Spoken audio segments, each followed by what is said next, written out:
Chapter 2 का नाम है होम्योपैथिक अप्रोच। जो अब हम कर रहे हैं ये है पार्ट 2। पार्ट 1 में हमने philosophical methods of homeopathic research को पढ़ा।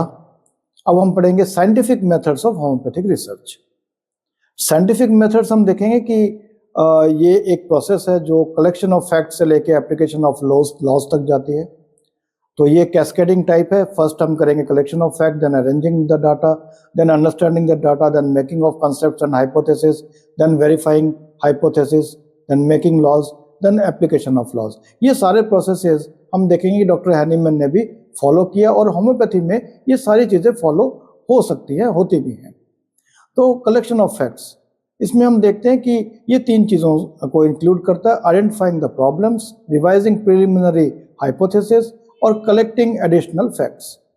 तो हम देखते हैं कि डॉक्टर हैनीमैन जब पुलेंस मैथमेटिका ट्रांसलेट कर रहे थे तो वहाँ पे एक स्टेटमेंट थी, by virtue of astringent effect and bitterness of the cinchona cured the ague. क्या ये सही है? तो वो भी एक तरह से स्केप्टिसिस्ट की तरह बिहेव किया। उन्होंने डाउट किया इस पे।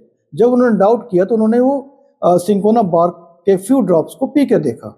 जब उन्होंने खुद ने पी कर देखा, जब उन्होंने लेकर देखा तो उनके कुछ ऑग लाइक सिम्टम्स अपीयर्ड हुए। और ये जो ऑग लाइक सिम्टम्स अपीयर होना, यही फैक्ट्स थे, प्लस कुछ एडिशनल फैक्ट जो कि माइंड से लेके अदर बॉडी के सिम्टम्स में भी उसके इफेक्ट सामने आए। तो फिर उन्होंने नेक्स्ट फॉलो किया, जिसको हम कहते हैं अरेंजिंग द डाटा। उन्होंने सिम्टम्स को अरेंज किया from mind, head, eyes, ears, nose, face से लेके एक्सट्रीमिटीज तक। तो इन सिम्टम्स को अरेंज किया। ये अरेंजिंग ऑफ डाटा भी एक सिस्टमेटिक मेथड है। Then understanding the data.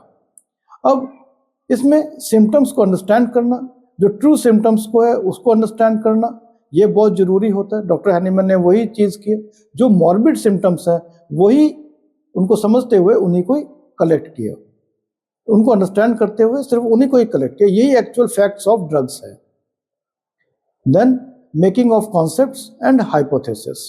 हम देखते हैं कि होम्योपैथी साइंटिफिक हाइपोथेसिस के तीनों क्राइटेरिया को फॉलो करते हैं, जैसे कि कंपैटिबिलिटी, प्रिडिक्टिव और सिंप्लिसिटी। होम्योपैथी कंपैटिबल है क्योंकि ये नेचुरल लॉ ऑफ क्योर से ये कंसिस्टेंटली इसको फॉलो करता है। और ये नेचुरल लॉ ऑफ क्योर हम देखते हैं कि ये totally old experience and observations पे बेस्ड है और ये फैक्ट है। ये प्रिडिक्टिव भी है। हम देखते हैं कि कोई चीज़ कोई भी प्रिडिक्टिव तब होती है जब वो जो हाइपोथेसिस है वो टेस्टेबल हो। और टेस्टेबल हम प्रीवियस जो एग्जांपल्स होते हैं उसके साथ कर सकते हैं, जो एग्जांपल्स आपके सामने स्क्रीन में दिए हुए हैं। से फॉर एग्जांपल डेजोटेक्स cured chronic ophthalmia permanently by the inoculation of smallpox. Larry Klein observed that large hard swellings of left testicles was cured by smallpox. Frank Windet observed that smallpox cured dysentery. Maury cowpox in its maturity dose diminished smallpox and make it much milder.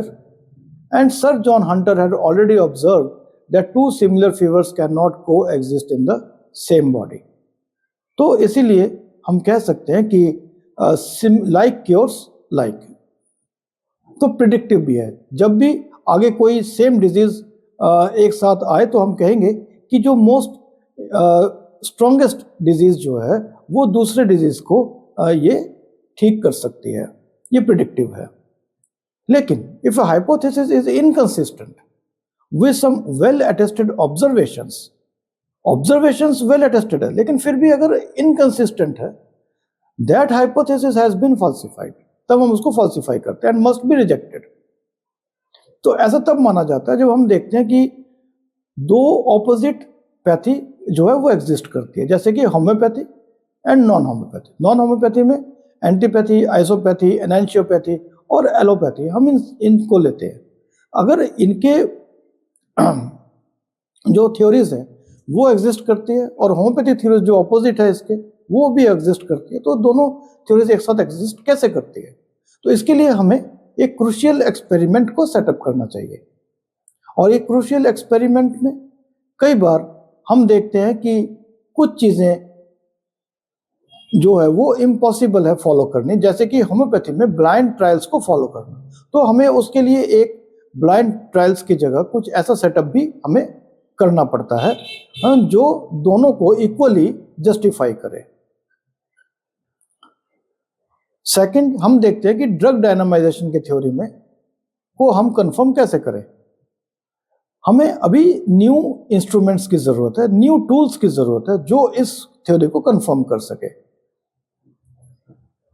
जब हम predictive की बात करते हैं तो हमें पता है कि prediction is never possible in the life phenomena. क्यों? क्योंकि life phenomena is uncertain. No one can say how an individual will react after getting a medicine. और ये एक प्रिडिक्टिविटी की फेलियर भी है, वो तो करने के बाद पता चलेगा। लेकिन फिर भी हम एक प्रोबेबिलिटी को उस प्रोबेबिलिटी को हम कंसिडर कर सकते हैं। That is why Hahnemann made the deduction that let likes be treated by likes instead of like cures like and then observed the happenings. जब हम बात करते हैं let likes be treated by likes तो हम ये मानते हैं कि कुछ probabilities हैं जहाँ पे likes जो है वो दूसरे likes को treat कर सकती है और कुछ probability नहीं भी कर सकती। तो ये predictive को हमने आगे जानना है। It is very simple also. Homeopathy is more simpler than non homeopathic, तो उसको जो ज़्यादा सिंपलर है उसको फेवर मिलनी चाहिए। और हम एफोरिज्म नंबर 2 में देखते हैं homeopathy is based on easily comprehensible principles. अब हम चलते हैं नेक्स्ट पे, वेरीफाइंग हाइपोथेसिस। तो हम देखते हैं in this part is also known as deducing and testing the consequences. मतलब जो हमने अपने हाइपोथेसिस या जो हमने हाइपोथेसिस को ऑब्जर्व किया, हमने हाइपोथेसिस बनाया, जो फैक्ट्स हमारे पास आए, अब इनकी टेस्टिंग। तो इंडक्शन से हम पहले डिडक्शन में आए और उससे हमने कुछ डॉक्ट्रिन्स फॉर्म की, कुछ हाइपोथेसिस फॉर्म की। अब इन हाइपोथेसिस की एप्लीकेशंस के साथ साथ हम इनको वेरिफिकेशंस कर रहे हैं।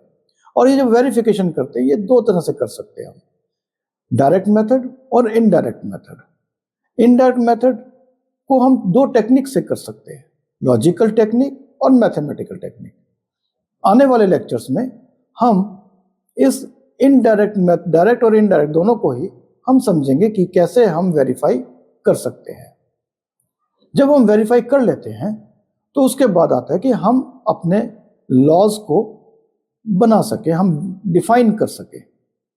उसी तरह से हैनीमैन ने भी अपने लॉज को डिफाइन किया। A scientific law is a statement based on repeated experimental observations. तो रिपीटेड एक्सपेरिमेंटल ऑब्जर्वेशंस हुई और उसके बाद यूनिवर्सली जो लॉज हैं वो एक्सेप्टेड हुए। जैसे कि doctrines of similars, doctrine of law of similars बना, doctrine of minimum dose, law of minimum dose बना, doctrine of drug dynamization, law of drug dynamization बनता है।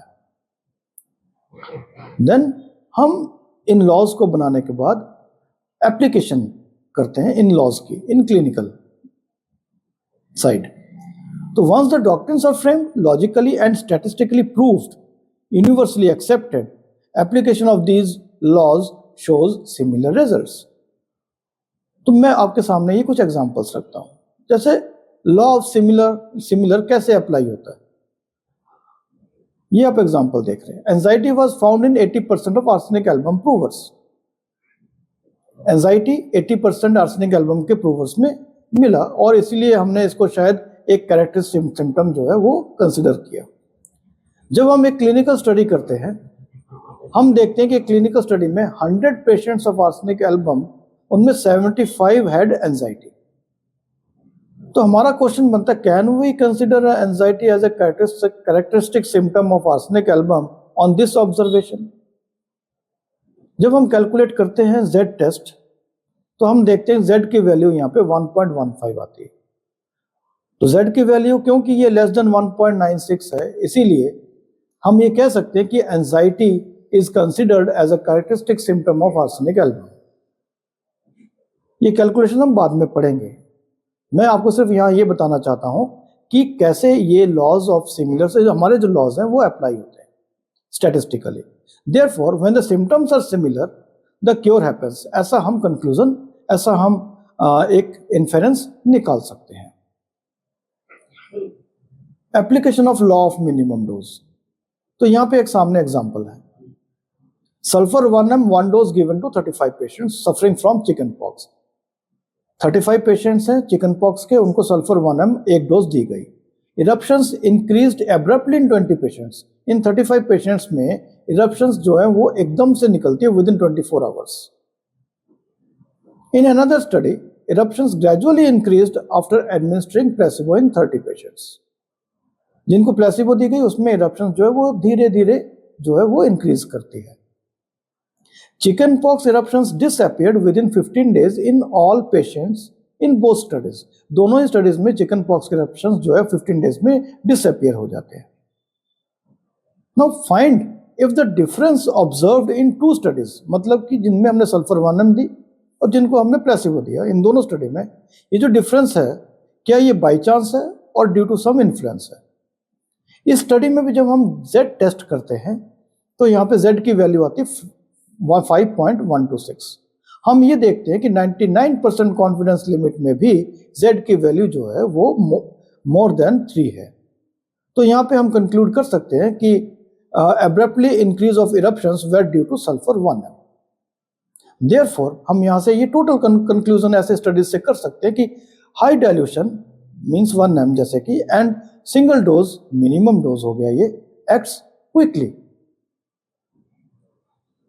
अब application of law of drug dynamization के example में आपको बताता हूं। वैसे तो डॉक्टर हैनीमैन ने ड्रग डायनामाइजेशन के बारे में ज़्यादा कुछ नहीं बताया, पर उन्होंने 50 मिलीसिमल को इंट्रोड्यूस किया क्योंकि उन्होंने देखा कि 276 में उन्होंने एक्सप्लेन किया कि कैसे लो डायनामाइजेशन के कॉन्सिक्वेंसेस ज़्यादा है।